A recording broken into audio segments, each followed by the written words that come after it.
ಅಸ್ಸಲಾಮು ಅಲೈಕುಂ ವರಹಮತುಲ್ಲಾಹಿ ವಬರಕಾತು. ನಫೀಸುಲ್ ಮಿಸ್ರಿಯ ಆ 8 ವರ್ಷದ ಮುದ್ದು ಮಗಳ ಹೆಸರು ಕೇಳಿದರೆ ಸಾಕು, ಮಣ್ಣಂಜೇರಿ ಹಳ್ಳಿಯ ಪ್ರತಿಯೊಬ್ಬರ ಕಣ್ಣಂಚಿನಲ್ಲೂ ತಾನಾಗಿ ನೀರು ಜಾರುತ್ತದೆ.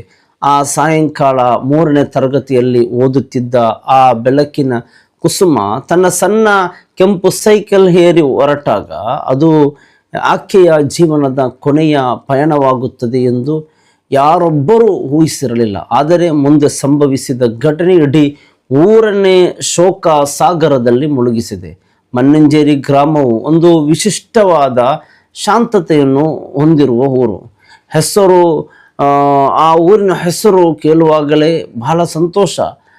ಹಸಿರು ಗದ್ದಲಗಳು, ತೆಂಗಿನ ಮರಗಳ ಸಾಲು ಮತ್ತು ಎಲ್ಲದಕ್ಕೂ ಕಿರೀಟ ಅಂತ ಇದ್ದ ಹರಿಯುವ ಕಾಲುವೆಗಳು ಎಲ್ಲ ಒಂದು ಹಳ್ಳಿಯ ಸೌಂದರ್ಯವನ್ನು ಸಾರುತ್ತಿತ್ತು. ಆದರೆ ಈ ಶಾಂತತೆಯ ನಡುವೆ ಒಂದು ಕರಾಳ ಸತ್ಯ ಹುದುಗಿತ್ತು.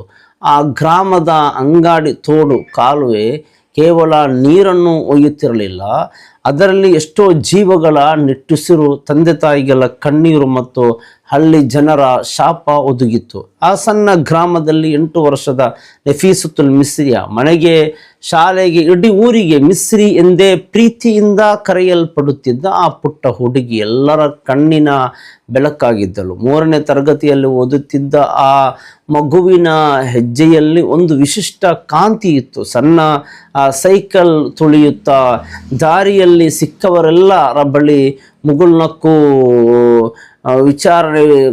ಕುಶಲನ್ವೇಷಣೆ ವಿಚಾರಿಸುವ ಆಕೆಯ ದಿನಚರಿಯಾಗಿತ್ತು. ಆದರೆ ಸಾಯಂಕಾಲ ಸಣ್ಣ ಸೈಕಲ್ನ ಚಕ್ರಗಳು ನಿಂತು ಹೋದವು. ಆಕೆಯ ಉಸಿರು ಆ ಕಪ್ಪು ನೀರಿನಲ್ಲಿ ಕೊನೆಯಾಯಿತು. ನಬಿ ದಿನ ಸಲ್ಲಲ್ಲಾಹು ಅಲೈಹಿ ವಸಲ್ಲಂ ಅವರ ಆ ಹಬ್ಬಕ್ಕೆ ಇನ್ನು ಕೆಲವೇ ದಿನಗಳಿದ್ದವು. ಮದರಸಾ ಮತ್ತು ಶಾಲಾ ಆವರಣದಲ್ಲಿ ಮಕ್ಕಾನ ಶಿರಾವಸ್ತ್ರ ಧರಿಸಿ ಓಡಾಡುತ್ತಿದ್ದ ಮಿಸ್ರಿಯ ಕಣ್ಣುಗಳಲ್ಲಿ ಹಬ್ಬದ ಸಂಭ್ರಮ ಮಿಂಚುತ್ತಿತ್ತು. ಆ ಮಗುವಿಗೆ ಹಾಡುವುದೆಂದೇ ಪ್ರಾಣ. ದಿನವೂ ಬೆಳಗ್ಗೆ ತರ್ಬಿಯತುಲ್ ಇಸ್ಲಾಂ ಮದ್ರಸೆಗೆ ಹೋದಾಗ ಆಕೆಯ ಗಂಟಲಿನಿಂದ ಚಿಮ್ಮುತ್ತಿದ್ದ ಮಧುರ ಸ್ವರಗಳು ಮದ್ರಸದ ವರಾಂಡದಲ್ಲಿ ಪ್ರತಿಧ್ವನಿಸುತ್ತಿದ್ದವು. ಆ ಭಾನುವಾರದ ಬೆಳಿಗ್ಗೆಯೂ ಹಾಗೇ ಇತ್ತು. ಮದ್ರಸದಲ್ಲಿ ನಬಿದಿನ ಸ್ಪರ್ಧೆಗಾಗಿ ವಿಶೇಷ ಹಾಡಿನ ಅಭ್ಯಾಸ ನಡೆಯುತ್ತಿತ್ತು. ಮಿಸ್ರಿ ವೇದಿಕೆಯ ಮಧ್ಯದಲ್ಲಿ ನಿಂತು ತನ್ನ ಮುದ್ದು ಧ್ವನಿಯಲ್ಲಿ ಪ್ರವಾದಿಯವರ ಮೇಲಿನ ಪ್ರೀತಿಯನ್ನು ಸಾರುವ ಪದ್ಯಗಳನ್ನು ಹಾಡುತ್ತಿದ್ದಳು. ಆಕೆಯ ಸ್ವರದಲ್ಲಿದ್ದ ಶುದ್ಧತೆ, ಅಮಾಯಕತೆ ಅಲ್ಲಿದ್ದ ಪ್ರತಿಯೊಬ್ಬರ ಮನಸ್ಸನ್ನು ಸಂತೋಷಗೊಳಿಸುತ್ತಿತ್ತು. ಹಾಡಿ ಮುಗಿಸಿದ ತಕ್ಷಣ ಆಕೆ ತನ್ನ ಪುಟ್ಟ ಕೈಗಳನ್ನು ಜೋಡಿಸಿ ಅಧ್ಯಾಪಕರ ಬಳಿ ಓಡಿ ಬಂದು ಕೇಳುತ್ತಿದ್ದಳು, ಉಸ್ತಾ, ನಾನು ಸರಿಯಾಗಿ ಹಾಡಿದ್ದೇನೆಯಾ? ಈ ಬಾರಿ ನನಗೆ ಮೊದಲ ಬಹುಮಾನ ಸಿಗುತ್ತದೆ. ಆಕೆಯ ಕಣ್ಣುಗಳಲ್ಲಿ ನೂರಾರು ಕನಸುಗಳಿದ್ದವು. ಕಳೆದ ವರ್ಷ ಹಬ್ಬದಲ್ಲಿ ಸಿಕ್ಕಿದ ಆ ಸಣ್ಣ ಪ್ಲಾಸ್ಟಿಕ್ ಮೆಡಲ್ ಮತ್ತು ಶೀಲ್ಡ್ ಅನ್ನು ಆಕೆ ತನ್ನ ಮನೆಯ ಕಪಾಟಿನಲ್ಲಿ ಅತ್ಯಂತ ಜಾಗರೂಕತೆಯಿಂದ ಇಟ್ಟಿದ್ದಳು. ಪ್ರತಿದಿನ ಒರೆಸುತ್ತಿದ್ದಳು. ಈ ಬಾರಿಯೂ ವೇದಿಕೆಗೆ ಏರಿ ಇಡೀ ಊರಿನವರ ಚಪ್ಪಾಳೆ ತಟ್ಟುವಾಗ ದೊಡ್ಡ ಬಹುಮಾನವನ್ನು ತನ್ನ ಕೈಯಲ್ಲಿ ಹಿಡಿಯಬೇಕು ಎಂಬುದು ಆಕೆಯ ಆ ಪುಟ್ಟ ಆಸೆಗಳೆಲ್ಲವೂ. ಆ ಹಾಡಿನ ಸಾಲುಗಳ ನಡುವೆ ಆಕೆಯ ಭವಿಷ್ಯದ ಕನಸುಗಳು ಹೆಣವಾಗಿತ್ತು. ನೋಡಿ ಸಹೋದರರ, ದೊಡ್ಡವಳಾದ ಮೇಲೆ ದೊಡ್ಡ ಗಾಯಕಿಯಾಗಬೇಕು, ತನ್ನ ತಂದೆ ತಾಯಿಯರಿಗೆ ಹೆಸರು ತರಬೇಕು, ಊರಿನ ಬಡ ಮಕ್ಕಳಿಗೆ ಹೊಸ ಬಟ್ಟೆ ಕೊಡಿಸಬೇಕು. ಇವು 8 ವರ್ಷದ ಮಗುವಿನ ಮನಸ್ಸಿನಲ್ಲಿದ್ದ ನಿಷ್ಕಲ್ಮಸ ಕನಸುಗಳು. ಮಧ್ಯಾಹ್ನ ಮನೆಗೆ ಹಿಂದಿರುಗಿರುವಾಗ ಆಕೆಯ ತುಟಿಗಳ ಮೇಲೆ ಅದೇ ಹಾಡಿನ ಸಾಲುಗಳು ಗೂಣುತ್ತಿದ್ದವು. ಊಟ ಮುಗಿಸಿ ತಂದೆ ತಾಯಿಯ ಅನುಮತಿ ಪಡೆದು ತನ್ನ ನೆಚ್ಚಿನ ಕೆಂಪು ಬಣ್ಣದ ಸೈಕಲ್ ಏರಿ ಮನೆ ಹೊರಟಾಗ ಸೂರ್ಯ ಮುಳುಗಲು ಇನ್ನೂ ಕೆಲವೇ ಸಮಯವಿತ್ತು. ಆ ಸಣ್ಣ ಸೈಕಲ್ ತುಳಿಯುವುದು ಮಿಸ್ರಿಯಾಗೆ ಜಗತ್ತಿನ ಅತ್ಯಂತ ದೊಡ್ಡ ಸಂತೋಷವಾಗಿತ್ತು. ದಾರಿಯಲ್ಲಿ ಸಿಗುತ್ತಿದ್ದ ಅಜ್ಜಂದಿರಿಗೆ, ಅಂಗಡಿಯವರಿಗೆ, ತನ್ನ ಶಾಲೆಯ ಗೆಳತಿಯರಿಗೆ ಕೈ ಬೀಸುತ್ತಾ ಹಕ್ಕಿಯಂತೆ ಹಾರುತ್ತಿದ್ದಳು. ಆದರೆ ಮಣ್ಣಂಜೇರಿ ಅಂಗಾಡಿ ತೋಡಿನ ಪಕ್ಕದಲ್ಲಿದ್ದ ಆ ರಸ್ತೆ ಒಂದು ಮೃತಕೂಪವಾಗಿತ್ತು. ವೆಂಬನಾಡ್ ಸರೋವರಕ್ಕೆ ಸೇರುವ ಆ ಕಾಲುವೆಯಲ್ಲಿ ಮಳೆಗಾಲದಲ್ಲಿ ಆಳೆತ್ತರ ನೀರು ತುಂಬಿ ತುಳುಕುತ್ತಿದ್ದವು. ರಸ್ತೆಗೂ ಮತ್ತು ಆಳವಾದ ನೀರಿಗೂ ನಡುವೆ ಯಾವುದೇ ರಕ್ಷಣಾ ಗೋಡೆ ಅಥವಾ ಕಬ್ಬಿಣದ ತಡೆಬೇಲಿ ಇರಲಿಲ್ಲ. ಗ್ರಾಮಸ್ಥರು ಎಷ್ಟು ಬಾರಿ ಆಡಳಿತಗಾರರಿಗೆ ಮನವಿ ಮಾಡಿದ್ದರೂ ಅಧಿಕಾರಿಗಳು ಆ ಸಣ್ಣ ರಸ್ತೆಯ ಕಡೆ ಗಮನ ಹರಿಸಲಿಲ್ಲ. ಅಂದು ಸಂಜೆ ರಸ್ತೆಯಲ್ಲಿ ಜನರ ಸುಳಿವಿರಲಿಲ್ಲ. ತೇವಗೊಂಡಿದ್ದ ಆ ಕಿರಿದಾದ ರಸ್ತೆಯಲ್ಲಿ ಮಿಸ್ರಿಯ ಸೈಕಲ್ ಚಕ್ರ ಒಮ್ಮೆಲೆ ಜಾರಿತು. 8 ವರ್ಷದ ಆ ಪುಟ್ಟ ಮಗು ತನ್ನ ಸಣ್ಣ ಸೈಕಲ್ ಸಮೇತ ಆಳವಾದ ಕಪ್ಪಾದ ನೀರಿನೊಳಗೆ ಬಿದ್ದಳು. ನೀರಿಗೆ ಬಿದ್ದಾಗ ಆ ಮಗು ಎಷ್ಟು ಹೆದರಿರಬಹುದು. ತನ್ನ ಪುಟ್ಟ ಕೈಗಳಿಂದ ನೀರನ್ನು ತಳ್ಳುತ್ತಾ ಉಮ್ಮ ಉಮ್ಮ ಎಂದು ಎಷ್ಟು ಗಟ್ಟಿಯಾಗಿ ಚೀರಿರಬಹುದು. ಆ ಕಪ್ಪು ನೀರು ಆಕೆಯ ಮುದ್ದು ಗಂಟಲಿನೊಳಗೆ ಹೊಕ್ಕಾಗ ನೆಬ್ಬಿ ದಿನದ ಹಾಡುಗಳನ್ನು ಹಾಡುತ್ತಾ ಆ ಧ್ವನಿ ಹೇಗೆ ಉಸಿರುಗಟ್ಟಿರಬಹುದು. ಯಾರೊಬ್ಬರು ಆ ಕರೆಯನ್ನು ಕೇಳಲಿಲ್ಲ. ನೀರು ಆಕೆಯ ನಗೆಯನ್ನು, ಆಕೆಯ ಕನಸುಗಳನ್ನು ಮತ್ತು ಆಕೆಯ ಜೀವವನ್ನು ತನ್ನ ಆಳಕ್ಕೆ ಎಳೆದುಕೊಂಡು ಹೋಯಿತು. ಸಂಜೆ ಕತ್ತಲಾಗುತ್ತಾ ಬಂತು. ಮನೆ ಮುಂದೆ ಸೈಕಲ್ ಸದ್ದು ಕೇಳದಿದ್ದಾಗ ತಾಯಿ ಶಾಹಿದ ಮನಸ್ಸಿನಲ್ಲಿ ದುಗುಡು ಶುರುವಾಯಿತು. ಮಗಳನ್ನು ಹುಡುಕುತ್ತಾ ಅವರು ರಸ್ತೆಗೆ ಬಂದರು. ಮಿಸ್ರಿ ಎಂದು ಕರೆಯುತ್ತಾ ಅಕ್ಕಪಕ್ಕದ ಮನೆಗಳನ್ನು ವಿಚಾರಿಸಿದರು. ಎಲ್ಲೂ ಮಗುವಿನ ಸುಳಿವಿರಲಿಲ್ಲ. ಕೊನೆಗೆ ಅನುಮಾನಗೊಂಡ ಊರಿನವರ ಜೊತೆ ಅಂಗಾಡಿ ತೋಡಿನ ದಡೆಗೆ ಬಂದಾಗ ಆ ತಾಯಿಯ ಕಣ್ಣಿಗೆ ಬಿದ್ದದ್ದು ಪ್ರಪಂಚದ ಯಾವೊಬ್ಬ ತಾಯಿಗೂ ನೋಡಬಾರದ ದೃಶ್ಯ. ನೀರಿನ ಮೇಲೆ ಆಕೆಯ ಮುದ್ದು ಮಗಳ ದೇಹ ನಿಶ್ಚಲವಾಗಿ ಮೈಯತ್ತಾಗಿ ತೇಲುತ್ತಿತ್ತು. ಆ ಕ್ಷಣದಲ್ಲಿ ಆ ತಾಯಿಗೆ ಯಾವುದೇ ನೆನಪಾಗಲಿಲ್ಲ. ನೀರಿನ ಆಳ, ಹರಿವಿನ ವೇಗ, ತನ್ನ ಜೀವದ ಅಪಾಯ ಯಾವ ಯೋಚನೆಯೂ ಬರಲಿಲ್ಲ. ನನ್ನ ಮಗಳೇ ಎಂದು ಚೀರಾಡುತ್ತಾ ಆ ತಾಯಿ ನೇರವಾಗಿ ಆ ಕಪ್ಪು ನೀರಿಗೆ ಜಿಗಿದರು. ಮಗಳನ್ನು ತಬ್ಬಿಕೊಂಡು ಮೇಲಕ್ಕೆ ಏರುತ್ತಲೇ ಪ್ರಯತ್ನಿಸುತ್ತಿದ್ದಾರೆ. ಆದರೆ ನೀರಿನ ಸೆಳೆತ ಹೆಚ್ಚಾಗಿತ್ತು. ತಾಯಿಯು ಮುಳುಗಲು ತೊಡಗಿದರು. ಶಹೀದರ ಅರ್ಥನಾದ ಕೇಳಿ ಓಡಿ ಬಂದ ಸ್ಥಳೀಯರು ತಕ್ಷಣ ನೀರಿಗೆ ಧುಮುಕಿ ತಾಯಿಯನ್ನು ದಂಡೆಗೆ ಎಳೆದರು. ಜೊತೆಗೆ ಆ ಪುಟ್ಟ ದೇಹವನ್ನು ಮೇಲೆತ್ತಿದರು. ತಕ್ಷಣ ಆಸ್ಪತ್ರೆ ಧಾವಿಸಿದರು. ವಿಧಿ ಬಹಳ ಬೇಗ ತನ್ನ ನಿರ್ಧಾರವನ್ನು ತೆಗೆದುಕೊಂಡಿತ್ತು. ವೈದ್ಯರು ಮಗು ಇನ್ನೂ ಎಂದು ಘೋಷಿಸಿದರು. ಪೊಲೀಸರು ನಂತರ ಬಂದು ಕಾರ್ಯಾಚರಣೆ ನಡೆಸಿದಾಗ ಆ ಕಾಲುವೆಯ ಆಳದಲ್ಲಿದ್ದ ಆಕೆಯ ಕೆಂಪು ಸೈಕಲ್ ಮತ್ತು ಸಣ್ಣ ಚಪ್ಪಲಿಗಳು ಪತ್ತೆಯಾದವು. ಮಾರನೇ ದಿನ ಮಾನಂಚೇರಿ ದಾರುಲ್ ಹುದಾ ಇಂಗ್ಲಿಷ್ ಮೀಡಿಯಂ ಶಾಲೆ ಮತ್ತು ತರ್ಬಿಯತುಲ್ ಇಸ್ಲಾಂ ಮದ್ರಸ ಸಂಪೂರ್ಣ ಶೋಕ ಸಾಗರದಲ್ಲಿ ಮುಳುಗಿದ್ದವು. 3ನೇ ತರಗತಿಯ ಕೊಠಡಿಯಲ್ಲಿ ಮಿಸ್ರಿಯ ಆ ಸಣ್ಣ ಡೆಸ್ಕ್ ಖಾಲಿಯಾಗಿತ್ತು. ಆಕೆಯ ಪುಸ್ತಕಗಳು, ಬ್ಯಾಗ್ ಹಾಗೆ ಉಳಿದಿದ್ದವು. ಆದರೆ ಅದನ್ನು ಮುಟ್ಟುವ ಮಗು ಮಾತ್ರ ಇರಲಿಲ್ಲ. ಆಕೆಯ ಅಧ್ಯಾಪಕರು ತರಗತಿಗೆ ಬಂದಾಗ ಆ ಖಾಲಿ ಬೆಂಚನ್ನು ನೋಡಿ ತಡೆದುಕೊಳ್ಳಲಾಗದೆ ಬಿಕ್ಕಿ ಬಿಕ್ಕಿ ಹತ್ತರು.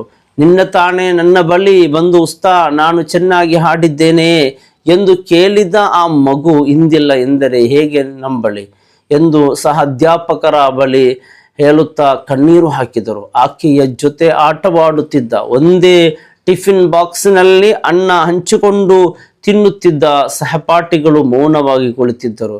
ಆ ಸಣ್ಣ ಮಕ್ಕಳಿಗೆ ತಮ್ಮ ಗೆಳತಿ ಇನ್ನು ಎಂದಿಗೂ ಹಿಂತಿರುಗುವುದಿಲ್ಲ ಎಂಬ ಸತ್ಯವನ್ನು ಅರಗಿಸಿಕೊಳ್ಳಲು ಸಾಧ್ಯವಾಗುತ್ತಿರಲಿಲ್ಲ. ಮಿಸ್ರಿ ಇನ್ಮುಂದೆ ನಮ್ಮ ಜೊತೆ ಸೈಕಲ್ ಓಡಿಸುವುದಿಲ್ಲವೇ, ನೆಬ್ಬಿದಿನದ ನಮ್ಮ ಜೊತೆ ಆಡುವುದಿಲ್ಲವೇ ಎಂದು ಆ ಪುಟ್ಟ ಮಕ್ಕಳು ಅಮಾಯಕವಾಗಿ ಕೇಳುತ್ತಿದ್ದಾಗ ಶಾಲೆಯ ಪ್ರಿನ್ಸಿಪಾಲ್ ಮತ್ತು ಶಿಕ್ಷಕರಿಗೆ ಉತ್ತರ ನೀಡಲಾಗದೆ ಗಂಟಲು ಕಟ್ಟಿ ಬಂತು. ನೋಡಿ ಸಹೋದರಿ, ಶಾಲೆ ಮತ್ತು ಮದ್ರಸದ ಅಂಗಳದಲ್ಲಿದ್ದ ಮರಗಳು, ಆಟದ ಮೈದಾನ, ಆಕೆಯ ಪಾದಗಳು ಸ್ಪರ್ಶಿಸಿದ್ದ ಪ್ರತಿಯೊಂದು ಮೂಲೆಯು ಆಕೆಯ ಅನುಪಸ್ಥಿತಿಯನ್ನು ಎತ್ತಿ ತೋರಿಸುತ್ತಿದ್ದವು. ನೋಡಿ ಸಹೋದರ, ನಮ್ಮ ಪ್ರೀತಿಯ ಮಗಳು ಸುಹೇಲ್ ಮತ್ತು ಶಾಹಿದ ದಂಪತಿಗಳಿಗೆ ಮಿಸ್ರಿಯ ಕೇವಲ ಮಗಳಾಗಿರಲಿಲ್ಲ, ಆಕೆಯು ಅವರ ಬದುಕಿನ ಸಮಸ್ತ ಸಂತೋಷವಾಗಿದ್ದಳು.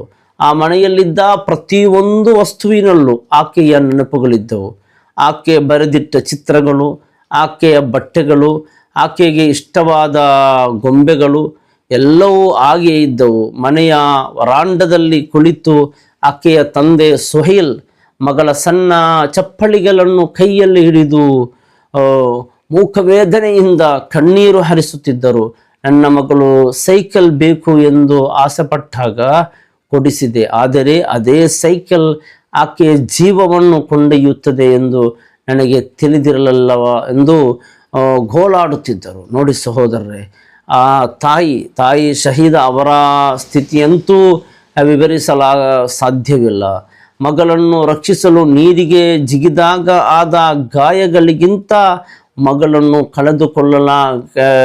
ಉಳಿಸಿಕೊಳ್ಳಲಾಗಲಿಲ್ಲವಲ್ಲ ಎಂಬ ಆ ಮನಸ್ಸಿನ ಗಾಯ ಆಕೆಯನ್ನು ಜೀವಂತವಾಗಿ ಸುಡುತ್ತಿತ್ತು. ಆ ದಿನ ನಾನು ಆಕೆಗೆ ಹೊರಗೆ ಹೋಗಲು ಅನುಮತಿ ನೀಡಬಾರದಿತ್ತು, ಆಕೆಯನ್ನು ಮನೆಯಲ್ಲೇ ಕೂಡಿ ಹಾಕಬೇಕಿತ್ತು ಎಂದು ತಾನೇ ಅಪರಾಧಿ ಎಂಬಂತೆ ರೋಧಿಸುತ್ತಿದ್ದಳು. ಮಣ್ಣಂಜೇರಿಯ ಮಹಲ್ ಕಬರಸ್ಥಾನದಲ್ಲಿ ಮಿಸ್ರಿಯ ಸಣ್ಣ ಆ ದೇಹವನ್ನು ಮಣ್ಣು ಮಾಡುವಾಗ ಇಡೀ ಗ್ರಾಮವೇ ಕಣ್ಣೀರಿಟ್ಟಿತ್ತು. ಹಬ್ಬದ ದಿನಗಳಲ್ಲಿ ಹೊಸ ಬಟ್ಟೆ ಧರಿಸಿ ಸಂಭ್ರಮಿಸಬೇಕಾಗಿದ್ದ ಮಗು ಬಿಳಿ ಕಫನ್ ಹೊದ್ದು ಶಾಶ್ವತವಾಗಿ ನಿದ್ರಿಸಿಬಿಟ್ಟಿತ್ತು. ಆದರೆ ಈ ದುರಂತಕ್ಕೆ ನಿಜವಾದ ಕಾರಣ ಯಾರು? ಇದು ಕೇವಲ ಒಂದು ಅಪಘಾತವೇ ಅಥವಾ ವ್ಯವಸ್ಥಿತ ಮಾಡಿದ ಕೊಲೆ? ನೋಡಿ, ನಮ್ಮ ಪ್ರೀತಿಯ ನಮ್ಮ ಮಕ್ಕಳು ಆ ಅಂಗಡಿಯ ತೋಡಿನಲ್ಲಿ ಮಗು ಬಿದ್ದು ಮರಣ ಹೊಂದುವುದು ಮರಣ ಹೊಂದಿದ್ದು ಮೊದಲೇ ಬಾರಿ ಅಲ್ಲ. ಈ ಕಳೆದ ಮಾರ್ಚ್ ತಿಂಗಳಷ್ಟೇ ಐಸಿನ್ ಎಂಬ ಕೇವಲ 1.5 ವರ್ಷದ ಹಸುಗೂಸು ಇದೇ ಕಾಲುವೆಗೆ ಬಿದ್ದು ತನ್ನ ಪ್ರಾಣ ಕಳೆದುಕೊಂಡಿತ್ತು. ಕೇವಲ 5-6 ತಿಂಗಳ ನಂತರದಲ್ಲಿ 2 ಮುಗ್ಧ ಮಕ್ಕಳು ಅದೇ ಕಾಲುವೆಗೆ ಬಲಿ ಬಿದ್ದರು. ಸಂಬಂಧಪಟ್ಟ ಪಂಚಾಯತ್ ಅಧಿಕಾರಿಗಳಾಗಲಿ ಸರ್ಕಾರವಾಗಲಿ ಅಲ್ಲಿ ಒಂದು ಸಣ್ಣ ತಡೆಗೋಡೆಯನ್ನು ಕಟ್ಟಲಿಲ್ಲ. ದೊಡ್ಡ ದೊಡ್ಡ ರಸ್ತೆಗಳು ಅಗಲಗೊಳಿಸುವ ಭವ್ಯ ಕಟ್ಟಡಗಳನ್ನು ನಿರ್ಮಿಸುವ ಸರ್ಕಾರಗಳಿಗೆ ಕನಿಷ್ಠ ಮಕ್ಕಳ ಪ್ರಾಣ ರಕ್ಷಿಸುವಷ್ಟು ಸಣ್ಣ ತಡೆಗೋಡೆ ಕಟ್ಟಲು ಅನುದಾನ ಸಿಗಲಿಲ್ಲವೇ? ಬಡವರ ಮಕ್ಕಳ ಜೀವಕ್ಕೆ ಈ ವ್ಯವಸ್ಥೆಯಲ್ಲಿ ಬೆಲೆ ಇಲ್ಲವೇ? ಎಷ್ಟೋ ತಾಯಂದಿರ ಕಣ್ಣೀರು ಹರಿದರೂ ಅಧಿಕಾರಿಗಳ ಕಣ್ಣು ತೆರೆಯುವುದಿಲ್ಲವೇ ಎಂಬ ಕಟು ಪ್ರಶ್ನೆಗಳು ಇಂದು ಪ್ರತಿಯೊಬ್ಬರ ಮನಸ್ಸಿನಲ್ಲಿಯೂ ರಕ್ತಸ್ರಾವವನ್ನುಂಟು ಮಾಡುತ್ತಿದೆ. ನೋಡಿ, ಎಂದಿಗೂ ಮುಗಿಯದ ನೆನಪು. ಇಂದು ಮಣ್ಣಂಜೇರಿನ ಆ ರಸ್ತೆಯಲ್ಲಿ ಸೈಕಲ್ನ ಗಂಟೆಯ ಸದ್ದು ಕೇಳಿಸುವುದಿಲ್ಲ. ಮದ್ರಸದ ವರಾಂಡದಲ್ಲಿ ಮಿಸ್ರಿಯ ಸಿಹಿ ಧ್ವನಿ ಹಾಡು ಹರಿಯುವುದಿಲ್ಲ. ಆದರೆ ಆ ಅಂಗಡಿ ತೋಡಿನ ಕಪ್ಪು ನೀರು ಹರಿಯುತ್ತಲೇ ಇದೆ. ಅಲ್ಲಿ ಮಿಸ್ರಿಯ ಮುಗ್ಧ ನಗು ಮತ್ತು ಆಕೆಯ ಕೊನೆಯ ನಿಟ್ಟುಸಿರು ಅಲೆಯಂತೆ ಅಪ್ಪಳಿಸುತ್ತಿರುತ್ತದೆ. ನಬಿದಿನದ ಬಹುಮಾನ ನೀಡುವ ವೇದಿಕೆಯ ಮೇಲಿರುವ ಕವರ್ಗಳು, ಮೆಡಲ್ಗಳು ಹಾಗೆಯೇ ಇರುತ್ತದೆ. ಆದರೆ ಅದನ್ನು ಪಡೆಯಲು ಆ 8 ವರ್ಷದ ಮುದ್ದು ಮಗಳು ಮಿಸ್ರಿ ಎಂದಿಗೂ ಹಿಂತಿರುಗಿ ಬರುವುದಿಲ್ಲ. ಆಕೆಯ ಕನಸುಗಳು, ಆಕೆಯ ಹಾಡುಗಳು ಮತ್ತು ಆಕೆಯ ಸಣ್ಣ ಸೈಕಲ್ನ ಚಕ್ರಗಳು ಆ ಕಾಲುವೆಯ ಮಣ್ಣಿನಲ್ಲಿ ನೋಡಿ ಶಾಶ್ವತವಾಗಿ ಹೂತು ಹೋಗಿವೆ. ಅಲ್ಲಾಹ್ ರಬ್ಬ್ ಸುಬ್ಹಾನಹು ವ ತಆಲಾ ಆ ಕುಟುಂಬಕ್ಕೆ ಸಮಾಧಾನ ನೀಡಲಿ. ನಮ್ಮ ಮಕ್ಕಳನ್ನು ಅಲ್ಲಾಹು ಕಾಪಾಡಲಿ. ಅಸ್ಸಲಾಮು ಅಲೈಕುಂ ವರಹಮತುಲ್ಲಾಹಿ ವಬರಕಾತುಹು.